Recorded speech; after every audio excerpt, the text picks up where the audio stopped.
নমস্কার, আপনাদের সবাইকে স্বাগত। একদিকে চীন এলএসি থেকে সেনা সরিয়ে নিল, আর এদিকে ভারতের কড়া বার্তা পাকিস্তানকে, সব আমাদের ভারতের, কোনো কথা হবে না। জম্মু ও কাশ্মীর ছাড়া একমাত্র সেখানে সীমান্ত নির্ধারণ করা নিয়ে এখনও মতবিরোধ রয়েছে ভারত ও পাকিস্তানের।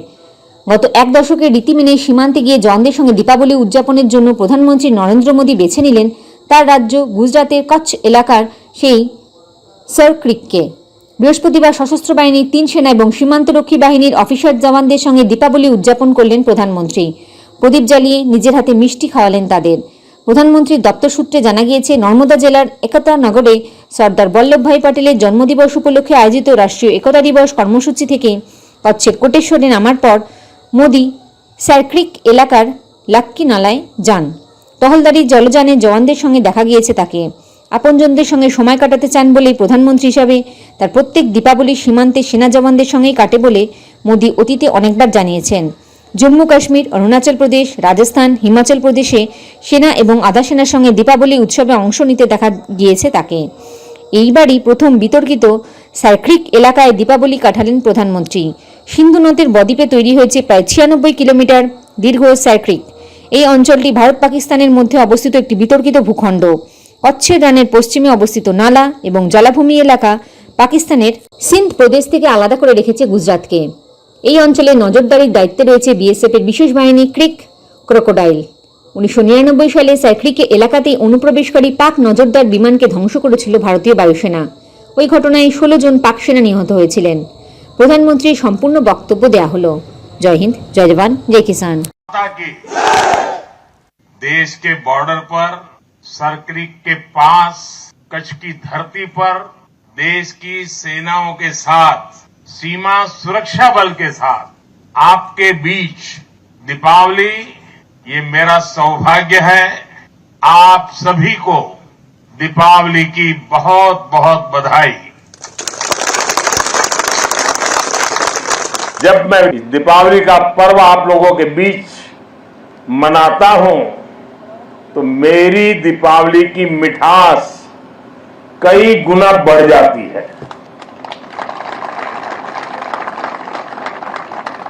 और इस बार तो ये दीपावली भी बहुत खास है। आपको लगेगा हर दीपावली का अपना महत्व होता है, इस पर खास क्या है? खास है अयोध्या में प्रभु राम 500 साल बाद फिर से अपने भव्य मंदिर में विराजमान हुए हैं। मैं आप सभी को और मां भारती की सेवा में तैनात देश के हर जवान को दीपावली की हार्दिक शुभकामनाएं देता हूं। मेरी इन शुभकामनाओं में आपके प्रति 140 करोड़ देशवासियों का कृतज्ञ भाव भी शामिल है, उनका आभार भी शामिल है।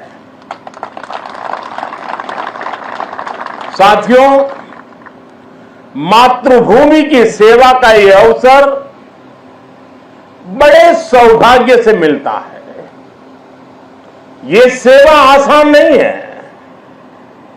ये मातृभूमि को सर्वस्व मानने वाले मत वालों की साधना है। ये मां भारती के लाडलों लाडलियों उनका तप है, उनकी तपस्या है। कहीं हिमालय की बर्फ और ग्लेशियर का शून्य से नीचा तापमान, कहीं नसों को जमाने वाली ठंडी रातें, कहीं गर्मियों में तपता हुआ रण का रेगिस्तान, आग बरसता हुआ सूरज, कहीं धूल भरी रेतीली आंधियां, कहीं दल दल की चुनौतियां, और कहीं उफान लेता हुआ समंदर। ये साधना हमारे जवानों को उस हद तक तपाती है जहां हमारा देश का सैनिक फौलाद बनकर चमकता है। एक ऐसा फौलाद जिसे देखकर दुश्मन की रूह दहल उठती है।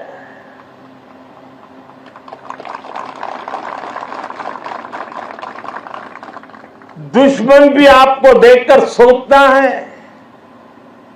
कि जो ऐसे क्रूरतम प्रहारों से विचलित नहीं हुआ उसे भला कौन हरा पाएगा। आपकी यह अटल इच्छा शक्ति, आपका यह अथाह शौर्य, पराक्रम की पराकाष्ठा, देश जब आपको देखता है तो उसे सुरक्षा और शांति की गारंटी दिखाई देती है। दुनिया जब आपको देखती है तो उसे भारत की ताकत दिखाई देती है, और दुश्मन जब आपको देखता है तो उसे बुरे मंसूबों का अंत दिखाई देता है। आप जब जोश में दहाड़ते हैं तो आतंक के आका कांप जाते हैं। यह है मेरी सेना का, मेरे सुरक्षा बलों का पराक्रम। मुझे गर्व है हमारे जवानों ने हर मुश्किल से मुश्किल मौके पर अपने इस सामर्थ्य को सिद्ध किया है। साथियों, आज जब मैं कच्छ में खड़ा हूं तो यहां हमारी नेवी का जिक्र भी उतना ही स्वाभाविक हो जाता है। ये गुजरात का समुद्री तट देश की बहुत बड़ी ताकत है, इसलिए यहां की समुद्री सीमा भारत विरोधी षड्यंत्रों का सबसे ज्यादा सामना करती है। कच्छ के इसी क्षेत्र में भारत की अखंडता का उद्घोष करती ये सर क्रीक भी है। अतीत में इस क्षेत्र को रणभूमि बनाने की कोशिशें भी हुई। देश जानता है सर क्रीक पर दुश्मन की नापाक नजरें कब से टिकी है, लेकिन देश निश्चिंत भी है क्योंकि सुरक्षा में आप तैनात है।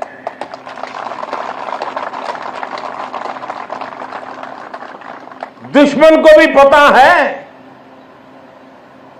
1971 के युद्ध में किस तरह आपने मुंहतोड़ जवाब दिया था।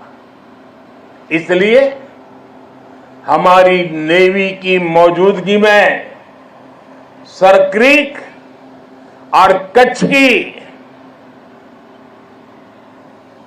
की तरफ अब कोई आंख उठाने की भी हिम्मत नहीं करता है। साथियों, आज देश में एक ऐसी सरकार है जो देश की सीमा के 1 इंच से भी समझौता नहीं कर सकती।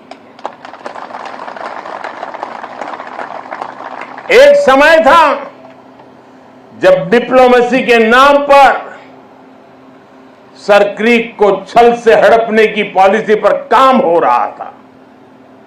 मैंने तब गुजरात के मुख्यमंत्री के रूप में भी देश की आवाज को बुलंद किया था। और इस क्षेत्र में आज मैं पहली बार नहीं आया, मैं इस क्षेत्र से परिचित रहा हूं, कई बार आया हूं, बहुत आगे तक जाकर के आया हूं। इसलिए आज जब हमें जिम्मेदारी मिली है तो हमारी नीतियां हमारी सेनाओं के संकल्पों के हिसाब से बनती है। हम दुश्मन की बातों पर नहीं, हमारी सेनाओं के संकल्पों पर भरोसा करते हैं। साथियों, 21वीं सदी की जरूरतों को देखते हुए आज हम अपनी सेनाओं को, हमारे सुरक्षा बलों को आधुनिक संसाधनों से लैस कर रहे हैं। हम हमारी सेनाओं को विश्व की सबसे आधुनिक मिलिट्री फोर्सेस की कतार में खड़ा कर रहे हैं। हमारे इन प्रयासों का आधार है रक्षा क्षेत्र में आत्मनिर्भर भारत। अभी कुछ ही दिन पहले यही गुजरात के वडोदरा में C295 फैक्ट्री का उद्घाटन हुआ है। आज विक्रांत जैसा made in India aircraft carrier देश के पास है। आज भारत में अपनी सबमरीन बनाई जा रही है। आज हमारा तेजस फाइटर प्लेन वायुसेना की ताकत बन रहा है। हमारा अपना 5th जनरेशन फाइटर एयरक्राफ्ट बनाने का काम भी शुरू हो चुका है।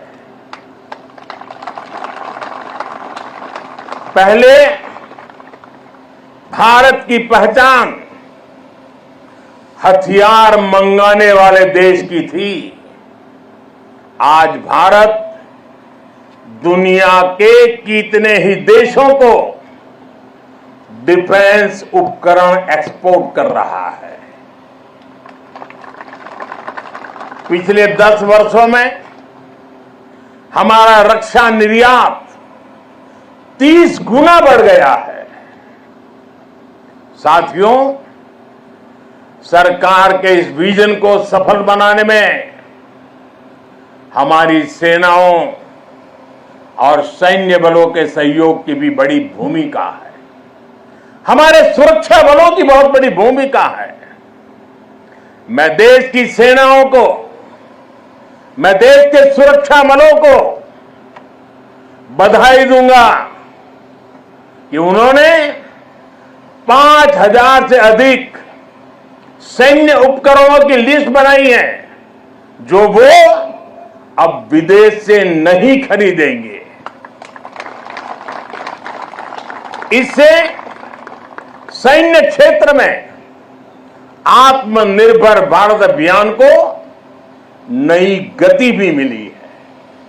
साथियों, आज जब न्यू एज वॉरफेयर की बात होती है तो ड्रोन टेक्नोलॉजी उसका एक अहम टूल बन गई है। हम देख रहे हैं युद्ध में शामिल देश आज ड्रोन टेक्नोलॉजी का जमकर इस्तेमाल कर रहे हैं। ड्रोन से निगरानी हो रही है, ड्रोन से खुफिया जानकारी जुटाई जा रही है। किसी व्यक्ति या जगह की पहचान करने में ड्रोन का उपयोग हो रहा है। ड्रोन सामान पहुंचाने में मदद कर रहे हैं। ड्रोन का इस्तेमाल हथियार के रूप में भी हो रहा है। इतना ही नहीं, ड्रोन पारंपरिक एयर डिफेंस के लिए भी चुनौती बनकर के उभर रहा है। ऐसे में भारत भी ड्रोन टेक्नोलॉजी की मदद से अपनी सेनाओं को अपने सुरक्षा बलों को सशक्त कर रहा है। सरकार आज 3 सेनाओं के उपयोग में आने वाले प्रीडेटर ड्रोन खरीद रही है। ड्रोन के इस्तेमाल से जुड़ी स्ट्रेटेजी बनाई जा रही है और मुझे खुशी है कि कई भारतीय कंपनियां पूरी तरह से स्वदेशी ड्रोन बनाने में भी लगी हैं। ढेर सारे स्टार्टअप मैदान में आए हैं। साथियों, आज युद्ध की प्रकृति बदल रही है। आज सुरक्षा के विषय भी नए नए पनपते जा रहे हैं। भविष्य की चुनौतियां और जटिल होंगी। इसलिए बहुत जरूरी है कि तीनों सेनाओं की क्षमताओं को, हमारे सुरक्षा बलों की क्षमताओं को एक दूसरे से जोड़ दिया जाए और खास करके हमारी तीनों सेनाओं के लिए उनका प्रदर्शन इस जोड़ने के प्रयास के कारण उनका सामर्थ्य कई गुना बेहतर हो जाएगा। और मैं कभी कभी कहता हूं कि एक आर्मी, एक एयरफोर्स और एक नेवी हमें एक नजर आते हैं, लेकिन उनका जब संयुक्त अभ्यास होता है तो एक नहीं 111 नजर आते हैं। सेनाओं के आधुनिकीकरण की इसी सोच के साथ chief of defence staff CDS की नियुक्ति की गई। इसने देश की सेनाओं को मजबूत करने में बड़ी भूमिका निभाई। अब हम इंटीग्रेटेड थिएटर कमांड की दिशा में बढ़ रहे हैं। इंटीग्रेटेड थिएटर कमांड के लिए एक ऐसा मैकेनिज्म तैयार कर लिया गया है जिससे सेना के तीनों अंगों के बीच और बेहतर तालमेल होगा। साथियों, हमारा संकल्प है नेशन फर्स्ट, राष्ट्र प्रथम। राष्ट्र की शुरुआत उसकी सीमाओं से होती है। इसलिए बॉर्डर इंफ्रास्ट्रक्चर का विकास देश की सबसे बड़ी प्राथमिकताओं में है। बीआरओ ने 80,000 किलोमीटर से ज्यादा सड़क का निर्माण किया है। लद्दाख और अरुणाचल प्रदेश में भी रणनीतिक रूप से महत्वपूर्ण सड़कें बनाई गई है। पिछले 10 वर्षों में बीआरओ ने 400 के आसपास बड़े पुल बनाए हैं। आप जानते हैं, देश के सबसे दूर दराज के इलाकों में ऑल वेदर कनेक्टिविटी के लिए हमारी सेनाओं के लिए टनल कितनी महत्वपूर्ण है। इसलिए पिछले 10 वर्षों में अटल और सेला जैसी सामरिक महत्व की अनेकों बड़ी सुरंगों का निर्माण पूरा किया है। बीआरओ देश के अलग अलग हिस्सों में टनल बनाने के काम को तेज गति से पूरा कर रहा है। साथियों, हमने सीमावर्ती गांवों को आखिरी गांव मानने की सोच भी बदली है। आज हम उन्हें देश का प्रथम गांव कहते हैं। आखिरी गांव नहीं, वो प्रथम गांव है। वाइब्रेंट विलेज योजना के तहत देश के प्रथम गांवों का विकास किया जा रहा है। वाइब्रेंट विलेज यानी सीमा पर बसे ऐसे वाइब्रेंट गांव जहां वाइब्रेंट भारत के प्रथम दर्शन हो। हमारा देश का तो ये विशेष सौभाग्य है कि हमारे ज्यादातर सीमावर्ती इलाकों को प्रकृति ने विशेष आशीर्वाद दिया है। वहां पर्यटन की अपार संभावनाएं हैं। हमें उसे तराशना है, निखारना है। इसके जरिए इन गांवों में बसे नागरिकों का जीवन बेहतर होगा, उन्हें नए अवसर मिलेंगे। वाइब्रेंट विलेज अभियान के जरिए हम ये होता देख रहे हैं। आप ही के हैं आसपास के जो दूर दराज के आखिरी गांव कहे जाते थे, जो आज पहले गांव है, वहां सीवीड का काम आपकी नजरों के सामने तेजी से बढ़ रहा है। बहुत बड़ा आर्थिक नया एक क्षेत्र खुल रहा है। यहां मैंग्रोव के पीछे एक बड़ी ताकत हम लगा रहे हैं। वो देश के पर्यावरण के लिए तो बहुत सुनहरा अवसर है, लेकिन ये मैंग्रोव के जो जंगल तैयार होंगे वो यहां के टूरिस्टों के लिए, और जैसे धोरडो में रणोत्सव ने पूरे देश और दुनिया को आकर्षित किया है, देखते ही ये इलाका टूरिस्टों का स्वर्ग बनने वाला है, आपकी आंखों के सामने बनने वाला है।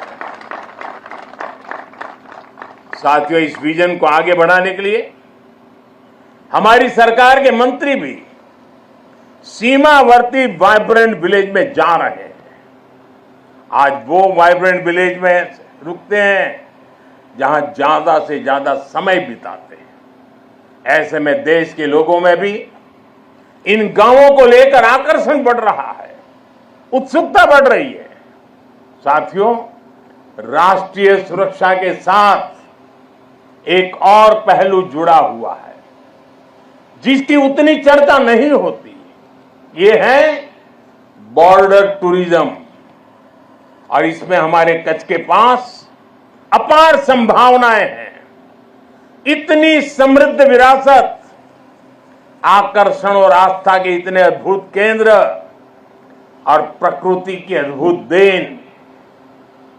गुजरात में कच्छ और खंभात की खाड़ी के मैंग्रोव फॉरेस्ट बहुत महत्वपूर्ण है। गुजरात के समुद्री तटों पर समुद्री जीवों और वनस्पतियों का पूरा इकोसिस्टम है। सरकार ने भी मैंग्रोव के जंगलों के विस्तार के लिए कई कदम उठाए हैं। पिछले वर्ष लॉन्च की गई मिस्टी योजना पर सरकार तेजी से काम कर रही है। साथियों, यूनेस्को वर्ल्ड हेरिटेज साइट में हमारा धोलावीरा ये भी शामिल है, और वो तो हमारे देश के हजारों साल के सामर्थ्य की पहचान है। धोलावीरा में सिंधु घाटी की सभ्यता के अवशेष बताते हैं कि हजारों वर्ष पूर्व वो शहर कितने व्यवस्थित तरीके से बसा हुआ था। यही गुजरात के समुद्र से थोड़ी दूरी पर लोथल जैसे व्यापारिक केंद्रों ने भी एक समय में भारत की समृद्धि के अध्याय लिखे। लखपत में गुरु नानक देव जी की चरण रज है। कच्छ का कोटेश्वर महादेव मंदिर हो, माता आशापुरा का मंदिर हो, काला डूंगर पहाड़ी पर भगवान दत्तात्रेय का साक्षात दर्शन होता हो, या फिर कच्छ का रण उत्सव या सर क्रीक को देखने का उत्साह। कच्छ के एक जिले में ही पर्यटन का इतना पोटेंशियल है कि टूरिस्ट को पूरा हफ्ता भी कम पड़ जाए। उत्तर गुजरात की सीमा पर नड़ाबेट में हमने देखा है कि कैसे बॉर्डर टूरिज्म लोगों में छाया हुआ है। हमें ऐसी ही हर संभावना को साकार करना है। जब ऐसे स्थानों पर देश के अलग अलग हिस्सों से पर्यटक आते हैं, वो भारत के वो दो हिस्से आपस में कनेक्ट हो जाते हैं। वो पर्यटक अपने साथ राष्ट्रीय एकता का प्रवाह लेकर आता है और राष्ट्रीय एकता की ऊर्जा लेकर जाता है। और यहां एक भारत श्रेष्ठ भारत की भावना को जीवंत कर देता है, अपने क्षेत्र में जाकर के भी कर देता है। यही भावना हमारी राष्ट्रीय सुरक्षा का मजबूत आधार तैयार करती है। इसलिए कच्छ और दूसरे सीमावर्ती इलाकों को हमें विकास के नए मुकाम तक लेकर जाना है। जब हमारे सीमावर्ती क्षेत्र विकसित होंगे, वहां सुविधाएं होंगी, तो इससे यहां तैनात हमारे जवानों का लाइफ एक्सपीरियंस भी बेहतर होगा। साथियों, हमारा राष्ट्र जीवंत चेतना है, जिसे हम मां भारती के रूप में पूजते हैं। हमारे जवानों के तप और त्याग के कारण ही आज देश सुरक्षित है, देशवासी सुरक्षित है। सुरक्षित राष्ट्र ही प्रगति कर सकते हैं। इसलिए आज जब हम विकसित भारत के लक्ष्य की ओर इतनी तेजी से बढ़ रहे हैं, तो इसमें आप सब इस स्वप्न के रक्षक हैं। आज हर देशवासी अपना 100% देकर राष्ट्र के विकास में अपना योगदान दे रहा है, क्योंकि उसे आप पर भरोसा है। मुझे विश्वास है आपका ये शौर्य इसी तरह भारत के विकास को बल देता रहेगा। इसी विश्वास के साथ आप सबको एक बार फिर दीपावली की हार्दिक शुभकामनाएं। आप सबका बहुत बहुत धन्यवाद। मेरे साथ बोले भारत माता की, भारत माता की, भारत माता की, भारत माता की। वंदे वंदे वंदे वंदे वंदे वंदे।